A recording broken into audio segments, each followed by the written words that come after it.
হযরতে মুসা আলাইহিস সালামের সঙ্গে একবার হযরতে আদম আলাইহিস সালামের দেখা হইল। মুসা আলাইহিস সালাম আদম আলাইহিস সালামকে জিজ্ঞেস করেন, আব্বা আপনি তো আমাদের বাপ। বলে হ্যাঁ, সমস্যা কি? বলে আপনি কেমন বাপ কোন তো, দেখেন কেমন স্টেজ। বলে আমি কি করছি? কই জান্নাতে এত ফল ফ্রুটস থাকতে, এত খাবার থাকতে, কি জান্নাত রাখছে আল্লাহ বানাইয়া, এত কিছু থাকতে আপনি যেটা আল্লাহ নিষেধ করছে এটা খাইতে গেলেন কেন? আপনি কি আর কিছু পান নাই খাওয়ার? দেখেন কেমন ছেলে, ভাবরে জিগা কই এত এত খাবার জান্নাতে পড়ে রইছে, হাজার কোটি কোটি বছর খাইলেও শেষ হইতো না, আপনি এত কিছু রাইখা ওইটা খাইতে গেছেন কেন? বাপ বলতেছেন, আমি যেটা খাইছি এটা তুমি জানলা কেমনে? তুমি কি আমার আগে ছিলে নাকি? আগে না থাকলে কি হইব? আমি যখনই আসি তুমি এটা খাইছো।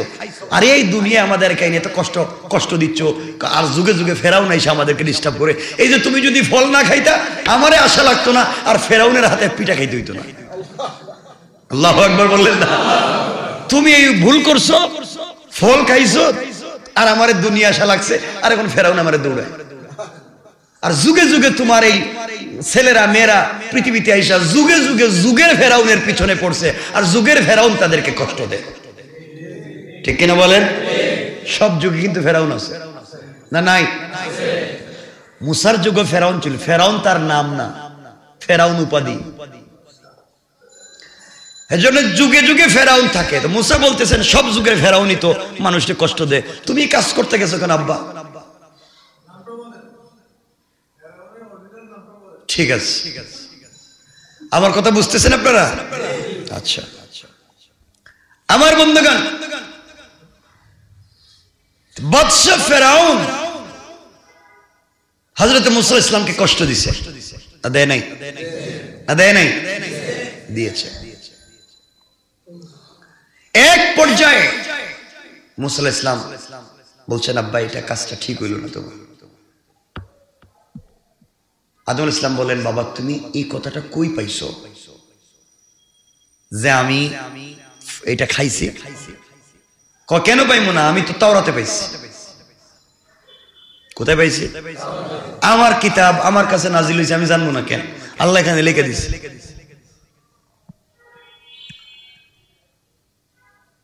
আদম আলাইহিস সালাম বললেন, বাবা আচ্ছা তাওরাতটা লেখা হয়েছে কোন দিন? তোমার জন্মের 50,000 বছর আগে। আদম আলাইহিস সালাম বললেন, তাহলে আমি 50,000 বছর পরে ফল খাইয়া ভুল করছি, আর তোমার কিতাবে 50,000 বছর আল্লাহ লিখে ভুল করে নাই। আমি যে খাইলাম 50,000 বছর পরে, তো রব এটা 50,000 বছর আগে লেখলো কেন? মুসা কথাও তো ঠিক চিন্তা করলাম। আদম বলছেন, বাবা শোনো, ছেলে হইলে এত ভাব ধইরো না। আমি যদি না খাইতাম তাহলে তুমি নবী হইতা না, আর আমার সাথে কথা বলতে পারতা না। আল্লাহু আকবার বললেন না? আমি যদি না খাইতাম তুমি দুনিয়ায় আসতে পারতা না, নবী মুসাও হইতে পারতা না। তো বাবার সব ছেলে কিন্তু সমান হয় না। যারা ওই যে 2 নম্বর ছেলেটারে কি করেন আপনারা? মেজো মেজো, এটা একটু একটু টাইট হয়, থেড়া হয়, থেড়া হয়। আর বড় যেটা হয় তার বুদ্ধি বেশি থাকে, জ্ঞান বেশি থাকে, কিন্তু কথা কয় কম। ঠিক না? তো মুসা আলাইহিস সালাম হচ্ছেন আদম আলাইহিস সালামের থেড়া ছেলে, থেড়া থেড়া বাঁকা ছেলে। তো কেমন বাঁকা দেখেন, কথা কথা চলে আসলো। হযরত রাসূল পাক সাল্লাল্লাহু আলাইহি ওয়াসাল্লাম যদি মেরাজে যান, প্রথম আসমানে তো দেখা হইলো আদমের সাথে। তো তিনি বললেন, বাবা আসছো, আহলান সাহলান মারহাবান, যাও। সব আসমানে দেখা হইলো, সব ষষ্ঠ আসমানে গিয়ে মুসার সঙ্গে দেখা। মুসা সালাম দিলেন, দিয়া কথাবার্তা বললেন, রাসূল সাল্লাল্লাহু আলাইহি ওয়াসাল্লাম চলে যাইতেছেন। যাওয়ার সময় মুসা আলাইহিস সালাম আল্লাহর আল্লাহ, এটা কোন ইনসাফ হইল? আমার কত পরে আইসা আমার আগে চলে যাইতেছে উপরে। রাসূল পাক সাল্লাল্লাহু আলাইহি ওয়াসাল্লাম হযরতে জিবরিল আমিনকে জিজ্ঞেস করছেন, জিবরাইল এই কথাটা বলে কে? কত বড় বেয়াদবের মতো কথা বলতেছে, যে আল্লাহর সাথে কথা বলতেছে, যে এত পরে আইসা আমার আগে উপরে চলে যায়, আমি এতদিন ধরে যাইতে পারলাম না। জিবরিল আমিন বলছেন, পয়গম্বর এটা মুসা আপনার ভাই। কথা কি এভাবেই কয়? ওর ভাষাটা এভাবে, এটা আল্লাহ বুঝেন, ওর কথা ধরেন না আল্লাহ। সুবহানাল্লাহ বললেন না? ও এভাবেই কথা কয়। এর এত রাগ, মানুষের থাবড়া মারে, ও থাবড়া মারি মানুষ মাইরে ফেলায়। জানেন না আপনি? কি আমি গেছিলাম তো। আপনি গেছিলেন মানে? আমি একদিন গেছিলাম মুসার কাছে, যাওয়ার পরে দেখলাম আজরাইল এখানে। আজরাইল মনে গেছিলেন তার জান আনার জন্য, থাবড়া দিয়া চোখ ফেলায় দিচ্ছে। মানে এই পাবলিক, এজন্য স্টেট। তো আমি বুঝাতে চাচ্ছি, হযরতে মুসা আলাইহিস সালাম তো স্টেট থাকবার পরেও যে কথা বলে বাপকেও ছাড়েননি, তিনি তার ইনসাফের উল্টা চলেননি। আর ফেরাউন ক্ষমতা পেয়ে, সম্পত্তি পেয়ে, প্রভাব পেয়ে, দুনিয়ার জমিনে অস্তিত্ব পেয়ে সে আল্লাহ পাককে চিনতে পারেনি। কথা বলেন? সে আল্লাহ পাককে চিনতে পারেনি। তার টাকার অভাব ছিল না, সম্পত্তির অভাব ছিল না, সব ছিল, কিন্তু চিনতে পারেনি কাকে?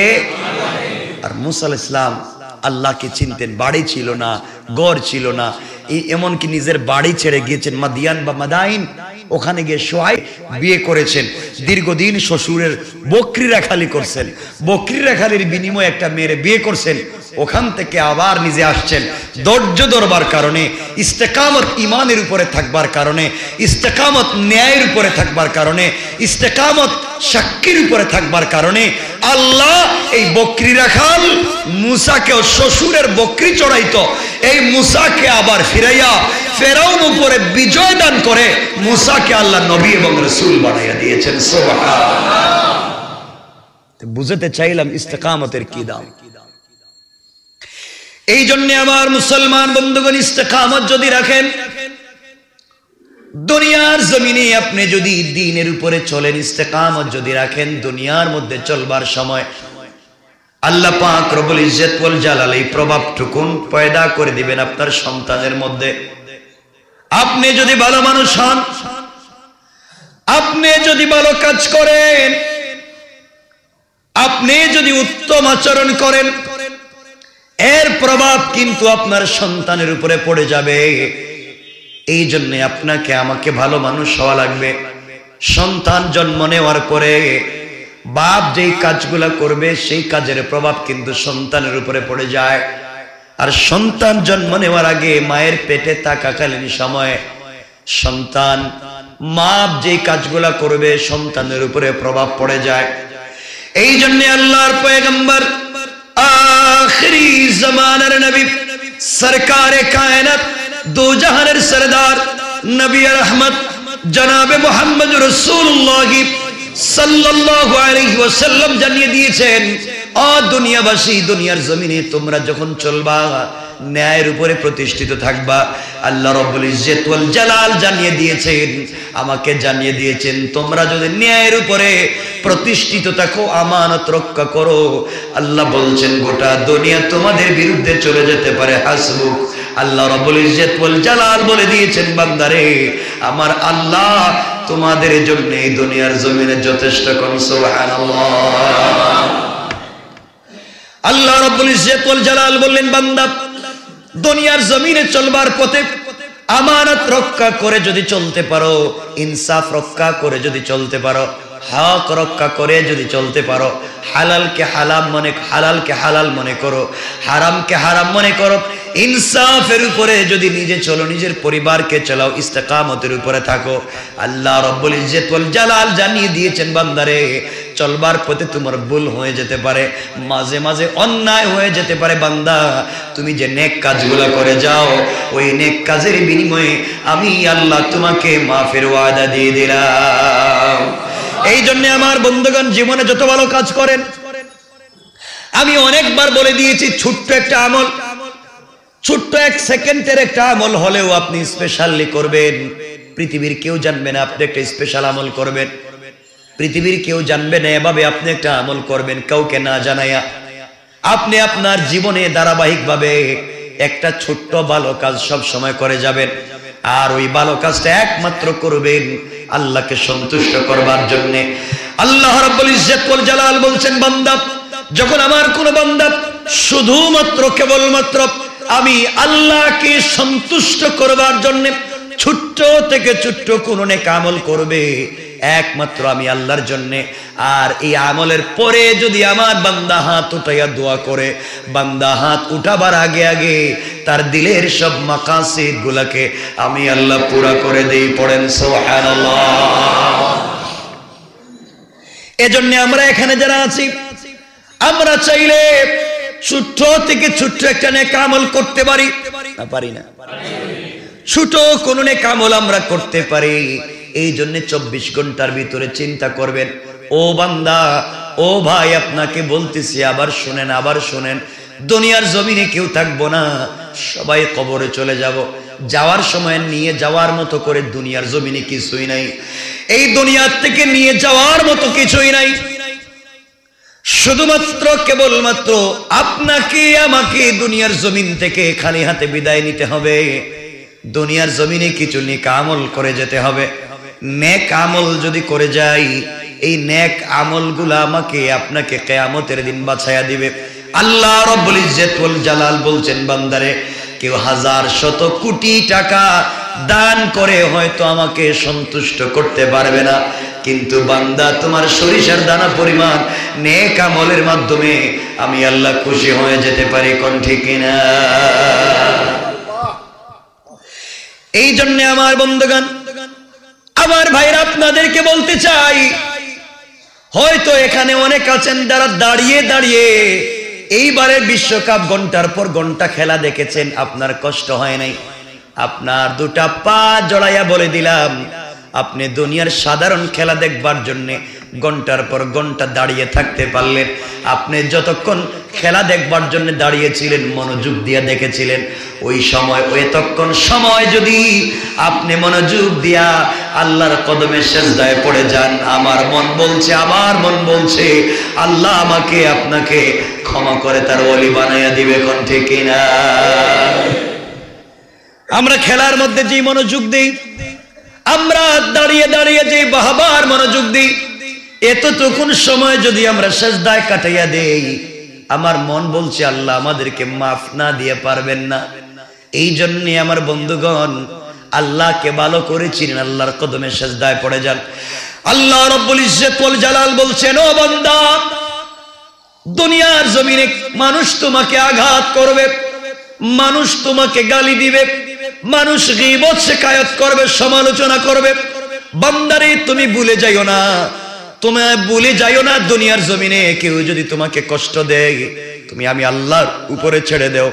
হয়তো দুনিয়ার জমিনে দেখবা তোমার পক্ষ থেকে মানুষ জবাব দিয়ে দিচ্ছে, অথবা ফেরেশতা জবাব দিয়ে দিচ্ছে, অথবা সময় জবাব দিবে, আর না হয় আমি আল্লাহ সকল প্রশ্নের জবাব দিয়ে দেওয়ার জন্য প্রস্তুত। কোন ঠিক কিনা? এই জন্য আমরা সকল কাজে একমাত্র ভরসা করব কার উপরে? আরো জোরে বলেন, কার উপরে? ব্যথা পেয়েছেন, মনে কষ্ট লেগেছে, কেউ আপনাকে আঘাত করেছে, কাউকে বলবার দরকার নাই। হাসি মুখে চলে যান, গভীর রাত্রে আল্লাহর কদমে সিজদায় পড়ে যান।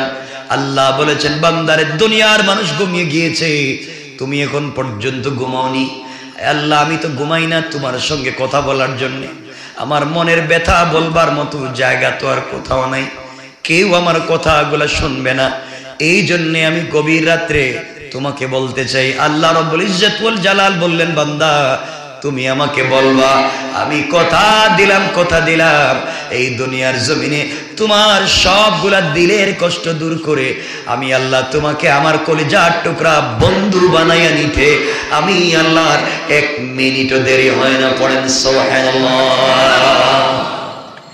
এই জন্য আমার মুসলমান বন্ধুগণ, দুনিয়ার জমিনে আল্লাহর হস্তে আবারও বলছি, আপনি আপনার সন্তানদেরকে নিয়ে দুনিয়ার মার্কেটে ঘুরতে যান, পৃথিবীর সব জায়গায় ঘুরতে যান। হলিডেতে আপনি পৃথিবীর কত জায়গায় বাচ্চাদের স্কুল বন্ধ ঘুরতে নিয়ে যান। কেন আপনি বাচ্চাদেরকে মসজিদে নিয়ে আসেন না, নামাজ পড়তে নিয়ে আসেন না? মুরব্বী ও কলিজার টুকরা অভিভাবক, আপনি কেন আপনার সন্তানদেরকে আল্লাহর ঘর চিনাচ্ছেন না? আপনি কেন কাছে বসে আপনার বাচ্চার সঙ্গে রাসূলের জিন্দেগির গল্প করতেছেন না? আমার শিশু নবী কেমন ছিলেন আপনি কেন আপনার বাচ্চাদেরকে বলতেছেন না? সাহাবায়ে কেরাম কেমন ছিলেন আপনি কেন আপনার বাচ্চাদেরকে বলতেছেন না? আপনার বাচ্চার দিলের ভিতরে মনে রাখবেন আল্লাহ রাব্বুল ইজ্জত ওয়াল জালাল বলে দিয়েছেন, আপনি আপনার বাচ্চার ভিতরে একজনের চরিত্র ঢুকাইয়া দেন, তিনি হলেন মুহাম্মদুর রাসূলুল্লাহ। আল্লাহ বলেন এই পৃথিবীতে গোটা পৃথিবীর মানুষের উত্তম চরিত্র একত্রিত করলে যা হবে তার চাইতে আমার নবীর চরিত্র শ্রেষ্ঠ। কোন সুবহানাল্লাহ। আল্লাহ রাব্বুল ইজ্জত ওয়াল জালাল বললেন সকল নবীদের শ্রেষ্ঠ গুণ যা আছে, সকল রাসূলদের উত্তম চরিত্র যা আছে তা একত্রিত করে আমার নবীর চরিত্র একত্রিত করেছি, তোমরা সেই নবীর চরিত্রকে গ্রহণ করো। এই জন্য বন্ধুগণ ভালো করে মনে রাখবেন, কাউকে আঘাত করে কাউকে পিটাইয়া জবরদস্তি করে দিন শিখানো যাবে না। আমি আপনাদেরকে, আপনারা আমাকে পিটাইলে দিন শিখাতে পারবেন না, পিটিয়ে পিটিয়ে মেরে ফেলতে পারবেন, দিন বুঝাতে পারবেন না। এই জন্যে কেউ কাউকে হিদায়াত দিতে পারবে না। পুরা কোরআনকে গুলিয়ে যদি পানির মধ্যে গুলিয়ে শরবত বানাইয়া কাউকে খাইয়ে দেওয়া হয় হিদায়াত দেওয়া যাবে না। রব বলেছেন লাস্তা আলাইহিম বিমুসাইতির, আপনি দারোগা না, আপনি এমন কেউ না যে কাউকে পিটিয়ে হিদায়াত দিবেন। তাইলে বুঝা গেল কাউকে ভয় দেখাইয়া কাউকে পিটাইয়া দুনিয়ার জমিনে হেদায়েত দেওয়া যাবে না। আবার আল্লাহ বলেছেন আপনি এমন কোন প্রেমিক না যে প্রেম ভালোবাসা দিয়ে মোহাব্বত দিয়ে হেদায়েত দিতে পারবেন। আল্লাহ বলছেন ইন্নাকা লা তাহদি মান আহবাবতা, আপনি ভালোবাসলেই কাউকে হেদায়েত দিতে পারবেন না। তাহলে আমার আপনার কাজ হলো বুঝাইয়া দেওয়া, আর হেদায়েতের একমাত্র মালিক হলেন আল্লাহ। হেদায়েতের মালিক কে? আরো জোরে বলেন কে? আল্লাহ। এজন্য হেদায়েতের পথে আমাদেরকে চলা লাগবে। এই দুনিয়ার জমিনে একজন বুজুর্গ আল্লাহর ওলি আব্দুল কাদের জিলানী রাহমাতুল্লাহি আলাইহি, দুনিয়ার জমিনে মানুষ নাম চিনে নাই, নাম শুনে নাই এমন মানুষ বড় কম পাওয়া যাবে।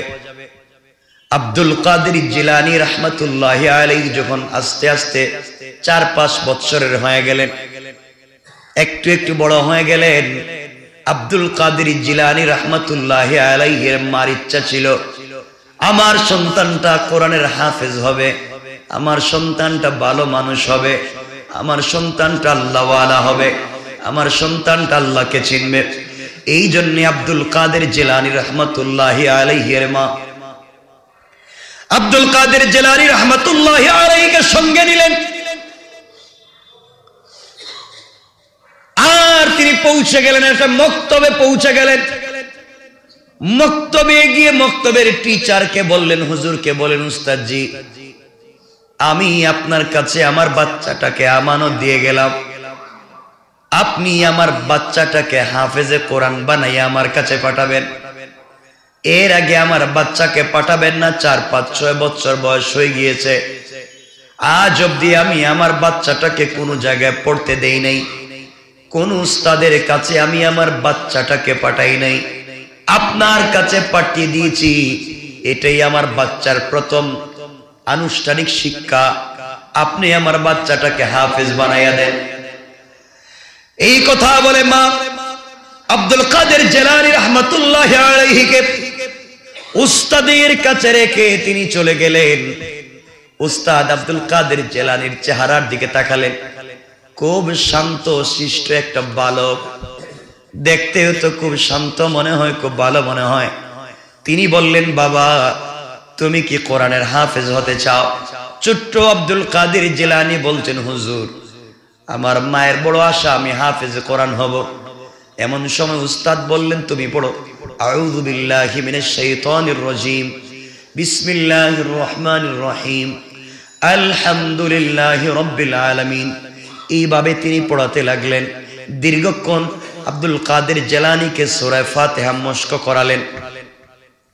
দীর্ঘক্ষণ আব্দুল কাদের জিলানীকে সূরা ফাতিহা মশক দেওয়ার পরে, দীর্ঘক্ষণ বলবার পরে এবার আব্দুল কাদের জিলানী রাহমাতুল্লাহি আলাইহিকে উস্তাদ বলছেন, বাবা তুমি কয় আয়াত মুখস্থ করতে পেরেছো একটু পড়ো তো দেখি। এবার আব্দুল কাদের জিলানী উস্তাদের সামনে বসলেন, আউযু বিল্লাহ বলে শুরু করলেন, আউযু বিল্লাহি মিনাশ শাইতানির রাজীম, বিসমিল্লাহির রহমানির রহিম, আলহামদুলিল্লাহি রাব্বিল আলামিন। এই বলে তেলাওয়াত শুরু করলেন। তেলাওয়াত করতে করতে করতে করতে সূরা ফাতিহা শেষ করলেন। সূরা ফাতিহা শেষ করে আর তেলাওয়াত বন্ধ করে না, বিসমিল্লাহির রহমানির রহিম বলে আলিফ লাম মিম সূরা বাকারা তেলাওয়াত শুরু করেছে। আশ্চর্য ব্যাপার, আল্লাহু আকবার বলেন, আল্লাহু আকবার। উস্তাদ আশ্চর্য হয়ে গেলেন, তাকে শিক্ষা দিলেন শুধুমাত্র সূরা ফাতিহা ও আলিফ লাম বলে কেমনে। উস্তাদ বসে আছেন, চোখের পানি ছেড়ে দিয়েছেন। আব্দুল কাদের জিলানী তো পড়তে আছে, পড়তে পড়তে পড়া বন্ধ করে না।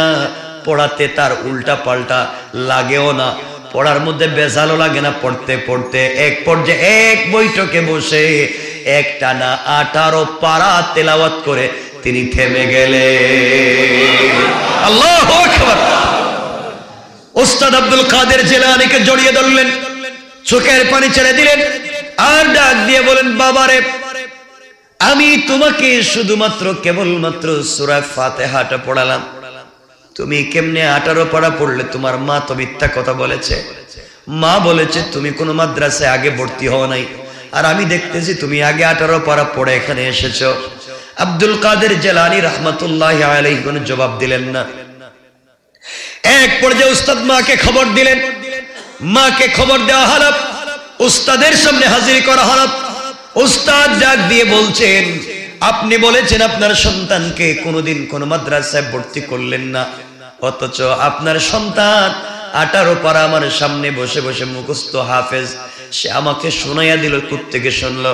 এবার মা চোখের পানি ছেড়ে দিয়া উপর দিকে দুটা হাত উঠে শুকরিয়া আদায় করে আব্দুল কাদের জিলানীকে জড়াইয়া কপালে চুম্বন করে উস্তাদকে ডাক দিয়ে বলেন, উস্তাদ,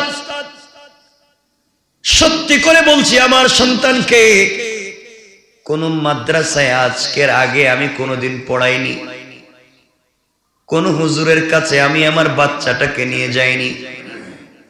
তাহলে আপনার বাচ্চা কেমনে 18 পারার হাফেজ হয়ে গেল? তিনি বলতে লাগলেন, আমার মন বলতেছে, আমার বাচ্চা যখন আমার পেটে এসেছে, বাচ্চা পেটে আসার পরে প্রত্যেকটা দিনে আমি 10 পারা কোরআন তেলাওয়াত করতাম।